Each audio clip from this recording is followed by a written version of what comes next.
നമസ്കാരം. ഇന്നത്തെ പ്രധാന വാർത്തകളുമായി ഷാജി കടയ്ക്കൽ.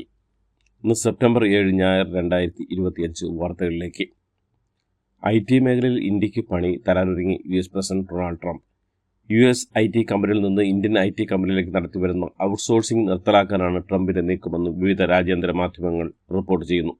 തീരുമാനം നടപ്പിലാക്കിയാൽ ഇത് ഇന്ത്യയുടെ IT സമ്പദ് വ്യവസ്ഥയ്ക്ക് വൻ തിരിച്ചടിയാവും. US IT സ്ഥാപനങ്ങളിൽ നിന്നുള്ള ഔട്ട്സോഴ്സിംഗ് കരാറുകളെ വളരെയധികം ആശ്രയിക്കുന്ന ഇന്ത്യയിൽ ഇത് വലിയ പ്രത്യാഘാതങ്ങൾ സൃഷ്ടിക്കുമെന്നും റിപ്പോർട്ടുകളുണ്ട്. ഇന്ത്യൻ IT മേഖലയെ വലിയ തൊഴിൽ നഷ്ടത്തിലേക്കാണ് നയിക്കുമെന്നാണ് സൂചനകൾ. അമീബിക് മസ്തിഷ്ക ജ്വരം ബാധിച്ച് ഒരു മരണം കൂടി. കോഴിക്കോട് മെഡിക്കൽ കോളേജിൽ ചികിത്സയിൽ കഴിയുകയായിരുന്ന വയനാട് ബത്തേരി സ്വദേശി രതീഷ് എന്ന 40-കാരനാണ് മരിച്ചത്. കോഴിക്കോട് മെഡിക്കൽ കോളേജിൽ രോഗം ബാധിച്ച് 11 പേരാണ് ചികിത്സയുള്ളത്. ചികിത്സയിലുള്ള 2 പേരുടെ നില അതീവ ഗുരുതരമാണ്. മലപ്പുറം സ്വദേശിയായ 10 വയസ്സുകാരന് വ്യാഴാഴ്ച അമീബിക് മസ്തിഷ്ക ജ്വരം സ്ഥിരീകരിച്ചിരുന്നു. കുട്ടി കോഴിക്കോട് മെഡിക്കൽ കോളേജിൽ ചികിത്സയിലാണ്. കുന്നംകുളം കസ്റ്റഡി മർദ്ദനത്തിൽ പ്രതിപട്ടികയിലുള്ള 4 പോലീസ് ഉദ്യോഗസ്ഥരെയും സസ്പെൻഡ് ചെയ്തു. SI നുഹ്മാൻ, CPOമാരായ ശശിധരൻ, KJ സജീവൻ, S സന്ദീപ് എന്നിവരെയാണ് സസ്പെൻഡ് ചെയ്ത് ഉത്തരവിറങ്ങിയത്. ഇവർക്കെതിരെ വകുപ്പുതല പുനരന്വേഷണത്തിനും ഉത്തരവിട്ടു.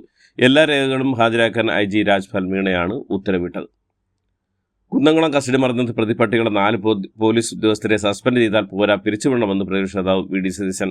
കസ്റ്റഡി മർദ്ദനത്തിന് നേതൃത്വം നൽകിയ നരാധന്മാരെ സംരക്ഷിക്കാനുള്ള സർക്കാർ നീക്കം അംഗീകരിക്കില്ലെന്നും ഇപ്പോഴത്തെ തീരുമാനത്തെ ചെറിയൊരു നടപടിയെ മാത്രമേ കാണാനാകൂവെന്നും മാത്രമല്ല ഈ നടപടി 2 വർഷം മുമ്പ് സ്വീകരിക്കേണ്ടതായിരുന്നെന്നും സതീശൻ കൂട്ടിച്ചേർത്തു. കൊടും ക്രൂരത കാട്ടിയ 5 ക്രിമിനലുകളെയും സർവീസിൽ നിന്ന് പുറത്താക്കി നിയമ നടപടി സ്വീകരിക്കണമെന്നും കണ്ണില്ലാതെ ക്രൂരത കാട്ടിയ ഉദ്യോഗസ്ഥരെ പുറത്താക്കും വരെ UDF സമരം തുടരുമെന്നും സതീശൻ കൂട്ടിച്ചേർത്തു. കുന്നംകുളം പോലീസ് സ്റ്റേഷൻ തന്നെ മർദ്ദിച്ച എല്ലാവരെയും സർവീസിൽ നിന്ന് പുറത്താക്കുന്നവരെ പോരാട്ടം തുടരുമെന്ന് യൂത്ത് കോൺഗ്രസ് നേതാവ് VS സുജിത്ത്. ഇപ്പോൾ സർവീസിലുള്ള 4 പോലീസുകാർക്ക് പുറമെ അന്നത്തെ പോലീസ് ഡ്രൈവറായിരുന്ന ഷുഹേറിനെതിരെയും നടപടി വേണമെന്നും ഇവർക്ക് നിയമപരമായ ശിക്ഷ വാങ്ങിക്കൊടുക്കുന്നവരെ പിന്നോട്ടിൽ നിന്നും സുജിത്ത് വ്യക്തമാക്കി. കുന്നംകുളത്ത് യൂത്ത് കോൺഗ്രസ് മണ്ഡലം പ്രസിഡന്റ് സുജിത്തിനെ അതിക്രൂരമായി മർദ്ദിച്ച പോലീസുകാരെ സർവീസിൽ നിന്ന് പിരിച്ചുവിടണമെന്ന് കോൺഗ്രസ് നേതാവ് രമേശ് ചെന്നിത്തല. സുജിത്തിനെ പോലീസ് ക്രൂരമായി മർദ്ദിച്ചതിന് മറുപടി പറയേണ്ട ബാധ്യത മുഖ്യമന്ത്രി പിണറായി വിജയനാണെന്നും ചെന്നിത്തല പറഞ്ഞു. മർദ്ദനയിരയായ സുജിത്തിന്റെ വീട് സന്ദർശിച്ച ശേഷം മാധ്യമങ്ങളോട് സംസാരിക്കുകയായിരുന്നു അദ്ദേഹം. തൃശൂർ കുന്നംകുളം പോലീസ് സ്റ്റേഷനിൽ യൂത്ത് കോൺഗ്രസ് നേതാവ് VS സുജിത്തിനെ ക്രൂര മർദ്ദനമേറ്റ സംഭവത്തിൽ പ്രതിപട്ടികയുള്ള പോലീസ് ഉദ്യോഗസ്ഥന്റെ വീട്ടിലേക്ക് കോൺഗ്രസ് മാർച്ച്. പ്രതിപട്ടികയിലുള്ള പോലീസ് ഉദ്യോഗസ്ഥൻ ശശിധരന്റെ തൃപ്പൂരിലെ വീട്ടിലേക്കാണ് കോൺഗ്രസ് പ്രതിഷേധം സംഘടിപ്പിച്ചത്. തൃശൂരിലെ കുന്നംകുളം കസ്റ്റഡി മർദ്ദനത്തിൽ മുഖ്യമന്ത്രി പ്രതികരിക്കാത്ത എന്തുകൊണ്ടാണെന്ന ചോദ്യവുമായി പ്രതിപക്ഷ നേതാവ് VD സതീശൻ. അതേസമയം അയ്യപ്പ സംഗമം സംബന്ധിച്ച ചോദ്യങ്ങൾക്ക് മറുപടി വേണമെന്നും അയ്യപ്പ ഭക്തരെ കബളിപ്പിക്കാനാണ് ശ്രമമെന്നും പ്രതിപക്ഷ നേതാവ് ആവശ്യപ്പെട്ടു. യൂത്ത് കോൺഗ്രസ് പ്രവർത്തകന് മർദ്ദനമേറ്റ ദൃശ്യങ്ങൾ പുറത്തുവന്നതിന് പിന്നാലെ VD സതീശൻ മുഖ്യമന്ത്രിക്കൊപ്പം ഓണശ്രദ്ധ കഴിച്ചത് ശരിയായില്ലെന്ന് മുൻ പ്രതിപക്ഷ നേതാവ് K സുധാകരൻ. താനായിരുന്നെങ്കിൽ അങ്ങനെ ചെയ്യില്ലായിരുന്നെന്നും സുധാകരൻ പറഞ്ഞു. അതേസമയം യൂത്ത് കോൺഗ്രസ് അധ്യക്ഷ പദവിയിൽ ചർച്ചകൾ നടക്കുന്നുവെന്നും പുതിയ അധ്യക്ഷൻ വരാത്തത് പോരായ്മയാണെന്നും പറഞ്ഞ K സുധാകരൻ കോൺഗ്രസിൽ സ്ഥാനമാനങ്ങൾ ആഗ്രഹിക്കുന്ന ഒരുപാട് പേരുണ്ടെന്നും ചൂണ്ടിക്കാട്ടി.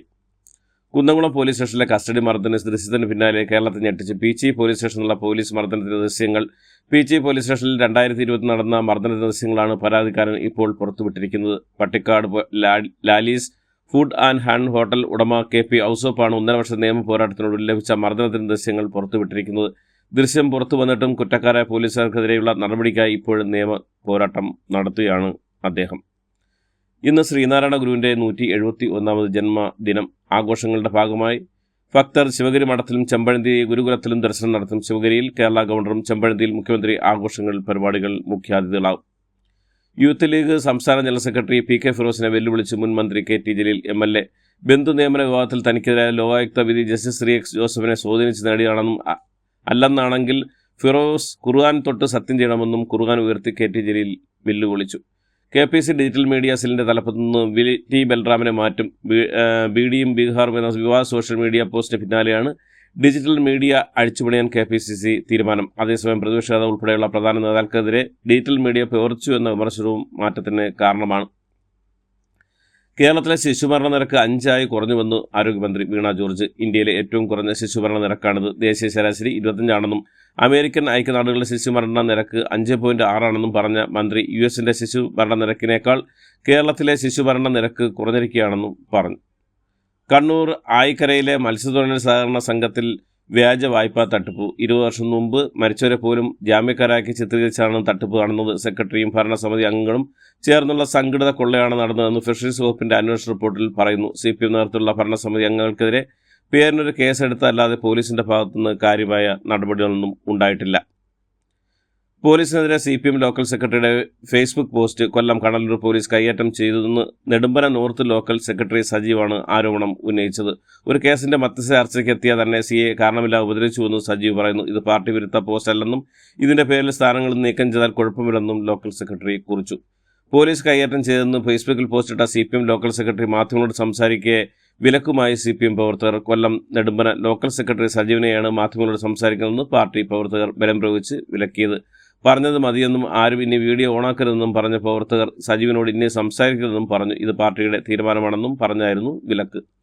കൊല്ലം മുതുപിലക്കാട് പാർത്ഥസാരഥി ക്ഷേത്രത്തിൽ പൂക്കളമിടുന്നതിനെ ചൊല്ലിയുണ്ടായ തർക്കത്തിൽ RSS അനുഭാവികളും പ്രവർത്തകരുമായ 27 പേർക്കെതിരെ ശാസ്താംകോട്ട പോലീസ് കേസെടുത്തു. കലാപം ഉണ്ടാക്കണമെന്ന ലക്ഷ്യത്തോടെ ക്ഷേത്രമുറ്റത്ത് രാഷ്ട്രീയ പാർട്ടിയുടെ ചിഹ്നമുള്ള പൂക്കളിട്ടെന്നാണ് കേസ്. കൂടാതെ ക്ഷേത്രത്തിന് മുന്നിൽ ഛത്രപതി ശിവജിയുടെ ചിത്രമുള്ള ഫ്ലക്സ് സ്ഥാപിച്ചെന്നും FIRൽ പറയുന്നു.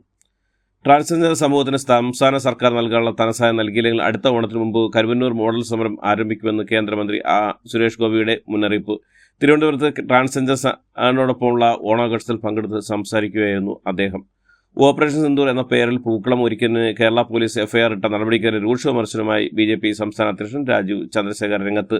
ഒരു കാരണവശാലും അംഗീകരിക്കാനാകാത്ത നടപടിയാണെന്ന് രാജീവ് ചന്ദ്രശേഖർ അഭിപ്രായപ്പെട്ടു. ഇത് കേരളമാണ്, ഇന്ത്യയുടെ ഭാഗമെന്നതിൽ അഭിമാനിക്കുന്നതിൽ നമ്മുടെ നാട്ടിൽ ഇതൊരിക്കലും അംഗീകരിക്കാനാകില്ലെന്നും അദ്ദേഹം പറഞ്ഞു. സംസ്ഥാന സർക്കാർ സംഘടിപ്പിക്കുന്ന ആഗോള അയ്യപ്പ സംഗമത്തിലേക്ക് SNDP ജനറൽ സെക്രട്ടറി വെള്ളാപ്പള്ളി നടേശനെ ക്ഷണിച്ച് ദേവസ്വം പ്രസിഡന്റ് PS പ്രശാന്ത്. ഭക്തർക്കെതിരെ എടുത്ത കേസുകൾ പിൻവലിക്കണമെന്ന് കൂടിക്കാഴ്ച വെള്ളാപ്പള്ളി ആവശ്യപ്പെട്ടു. SNDPക്ക് ഇക്കാര്യത്തിൽ വ്യക്തമായ നിലപാടുണ്ടെന്നും ശബരിമല വിവാദ ഭൂമിയാക്കരുതെന്നും സംഗമം പ്രായച്ചിത്തമായി കാണുന്നവർക്ക് അങ്ങനെ കാണാമെന്നും വെള്ളാപ്പള്ളി പറഞ്ഞു. പാലസ്തീന് അനുകൂല മുദ്രാവാക്യം വിളിച്ച ഗേൾസ് ഇസ്ലാമിക് ഓർഗനൈസേഷൻ പ്രവർത്തകർക്കെതിരെ കേസെടുത്ത് പോലീസ്. കണ്ണൂർ മാടായിപ്പാറയിലാണ് പ്രകടനം നടന്നത്. പുതുക്കി നിശ്ചയിച്ച GST നിരക്കുകൾ പുനഃപരിശോധിക്കണമെന്ന് Kerala textiles and garment dealers association ധനകാര്യ വകുപ്പ് മന്ത്രിക്കും GST കൗൺസിൽ അംഗങ്ങൾക്കും നിവേദനം നൽകി. പുലികളി മഹോത്സവത്തോടനുബന്ധിച്ചുള്ള നാളെ ഉച്ചയ്ക്ക് ശേഷം തൃശൂർ താലൂക്ക് പരിധിയിൽ പ്രാദേശിക അവധി. വിദ്യാഭ്യാസ സ്ഥാപനങ്ങൾക്കും സർക്കാർ ഓഫീസുകൾക്കും സഹകരണ സംഘങ്ങൾ ഉൾപ്പെടെയുള്ള നെഗോഷ്യബിൾ ഇൻസ്ട്രുമെന്റ് ആക്ട് പ്രകാരമുള്ള സ്ഥാപനങ്ങൾക്കും പ്രാദേശിക അവധിയായിരിക്കുമെന്ന് ജില്ലാ കളക്ടർ അർജുൻ പാണ്ഡ്യൻ അറിയിച്ചു. പാതിവില തട്ടിപ്പ് കേസിൽ പ്രത്യേക അന്വേഷണ സംഘത്തെ പിരിച്ചുവിട്ട് സർക്കാർ. അന്വേഷണ സംഘ തലവനായ ക്രൈംബ്രാഞ്ച് SP MJ സോജനെ വിജിലൻസിലേക്ക് സ്ഥലം മാറ്റിയ പിന്നാലെയാണ് പ്രത്യേക സംഘം ഇനി വേണ്ടത് സർക്കാർ തീരുമാനിച്ചിരിക്കുന്നത്. ക്രൈംബ്രാഞ്ചിന്റെ അതാത് യൂണിറ്റുകൾ കേസ് അന്വേഷിച്ചാൽ മതിയെന്നാണ് സർക്കാർ നിലപാട്. ഓൺലൈൻ ട്രേഡിംഗിലൂടെ കൊച്ചിയിലെ വ്യവസായ കബളിപ്പിച്ച് 25 കോടിയുടെ സൈബർ തട്ടിപ്പിന് പിന്നിൽ സൈപ്രസ് മാഫിയ. തട്ടിപ്പിന് പിന്നിൽ ആസൂത്രണം നടത്തിയത് യൂറോപ്യൻ രാജ്യമായ സൈപ്രസ് എന്നാണ് പോലീസിന്റെ നിഗമനം. കാലിഫോർണിയയിലാണ് സ്ഥാപനം രജിസ്റ്റർ ചെയ്തിരിക്കുന്നതെങ്കിലും ഇടപാടുകാരെ സമീപിക്കുന്ന കോൾ സെന്റർ പ്രവർത്തിക്കുന്നത് സൈപ്രസിലാണ്. കണ്ണൂർ സെൻട്രൽ ജയിലിൽ മദ്യവും കഞ്ചാവും സുലഭമാണ് തടവ് ശിക്ഷ കഴിഞ്ഞിറങ്ങിയ ആൾ വെളിപ്പെടുത്തി. ജയിൽ അധികൃതരുടെ പരിശോധനയുടെ പേര് മാത്രമാണെന്നും മുൻ തടവുകാരൻ പറഞ്ഞു. ദിവസേന അകത്തേക്ക് ലഹരി വസ്തുക്കൾ എറിഞ്ഞു കൊടുക്കുന്നുവെന്നും തടവുകാരിൽ ചിലർക്ക് കരിഞ്ചന്തയിൽ വിൽപ്പനയുണ്ടെന്നും ഇയാൾ വ്യക്തമാക്കി. ഇതോടുകൂടി ഇന്നത്തെ വാർത്തകൾ ഇവിടെ അവസാനിക്കുന്നു. എല്ലാവർക്കും നന്ദി, നമസ്കാരം.